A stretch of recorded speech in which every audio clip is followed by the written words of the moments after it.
wherever you are and whenever you watch this. I am Marie from the Mayday Academy, Maritime Safety School of Sassnitz in Germany. And today in this video I want to talk to you about how to assemble and disassemble the self-contained breathing apparatus, which we use for firefighting and enclosed space rescue operations on board a ship. So this self-contained breathing apparatus consists of 4 single pieces. This is the carrier plate. The carrier plate is just used to fix the compressed air bottle and then wear it. It carries the air bottle. It works like a hiking backpack with a belly strap and shoulder strap, and then you can wear it. Then we have the so-called lung demand valve. The lung demand valve, as the name suggests, gives you the air pressure your lungs need to breathe. It just satisfies the demand of the lung. It's a lung demand valve. It's connected with this coupling. Just click it in, and you take it out, you just push it in, pull this and go here. Go. Okay. Good. So, carrier plate, lung demand valve. Then we have the compressed air bottle and the mask. We will not talk about the mask this time, but we will do this in the next video, where I show you how to test the device before using it and how to actually use it. The compressed air bottle, there are different types of bottles. Some of these bottles have 300 bars, others have 200 bars. 300 bars means the air inside is compressed 300 times. And this bottle has 6 liters. There is also bottles with 4 liters or with 9 liters. This one has 6. So how many liters of air do we get out of it if we decompress it? It's just 6 liters times 300, which is 1,800 liters.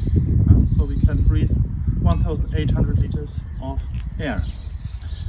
According to SOLAS, the compressed air bottles must contain at least 1,200 liters at normal pressure. So we're quite good to go with this system, because we have 1,800, so we have 600 more than required. Okay, the 4 pieces are the carrier plate, the lung demand valve, the compressed air bottle and the mask. This is taken apart. When we want to use it, we have to assemble it. We also sometimes need to disassemble it when we use it for a drill or a real emergency. Then we have to take out the empty bottle and replace it with a new bottle and send the empty bottle ashore for filling in a specialized facility, or do it ourselves on board if we have a compressed air compressor on board. So it's important for you to know how to assemble and disassemble these devices. Okay, when we want to assemble it, we put it always vertical, upside down. This is the down side, this is the upside, so we put it upside down. So we have the regulator facing upwards. The regulator is the device that, as the name suggests, regulates the pressure. Because you don't want to breathe 300 bars. You want to breathe a little bit more than 1 bar, like a little bit above atmospheric pressure. So we must somehow get the 300 bars down to something you can breathe. Because if you would breathe 300 bars, it will make your lungs explode. It cannot happen because we have a regulator. So before fitting the bottle, we open this bottle strap a bit. I hope I opened it enough now. We take the bottle, put it in here. And I want to do it vertically.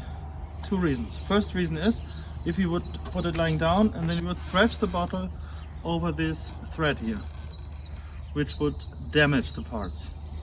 Second thing is, vertically it's much easier to get it in without, I don't know the word. Tilting it. Without tilting it. Thank you. So it's much easier to get it in without tilting it. You can just put it here, so it's not tilted, and then easily turn it in to the right side when you look towards the bottle. Yeah? Some people get it wrong and they look from here and then they turn in the wrong direction. Just look at the bottle and then follow the old seafaring rule, righty-tighty, lefty-loosey.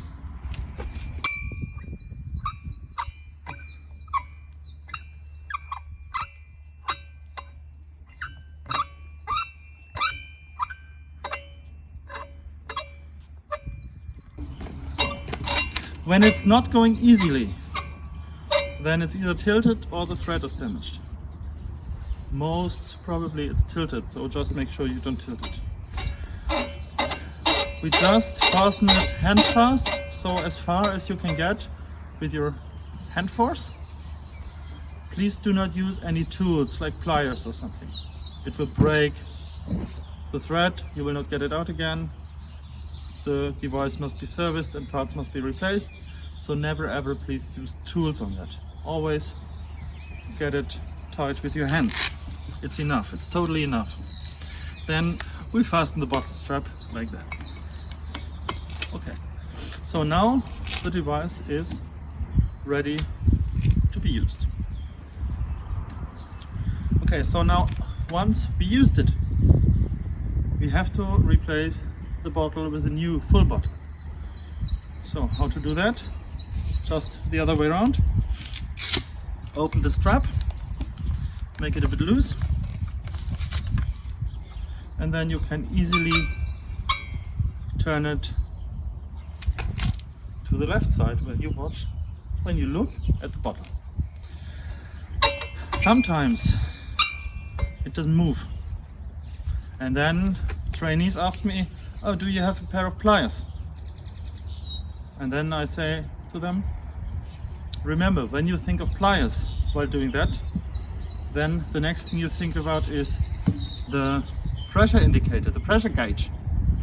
Yeah, this one, pressure gauge, you check it, and most probably the system is still under pressure. So you have to close the bottle and remove the pressure from the system, because when it's under pressure it will make it very tight. It's not possible to open, which is a good thing. It's not a bug, it's a feature, because you don't want to open it when the bottle is open or it's under pressure, because then it will start taking off. Yeah, so you can't open it. Check here. Okay. When you think of pliers, next thing you think is of the pressure gauge. I can show when I open it. So now we have 300 bars on the system, and now if I want to, I can't open it, it's not possible, yeah, because it's under pressure. What we can do is we close the bottle again. I closed it already. And then the lung demand valve, it has this knob here. It's not here, it's here. When you press this button, the pressure will be released. And now when the pressure is released, you can check. Now it's 0, 0, 0. And now we can easily open it. Yeah? Very easy. So never ever use any tools, pliers, stuff like that.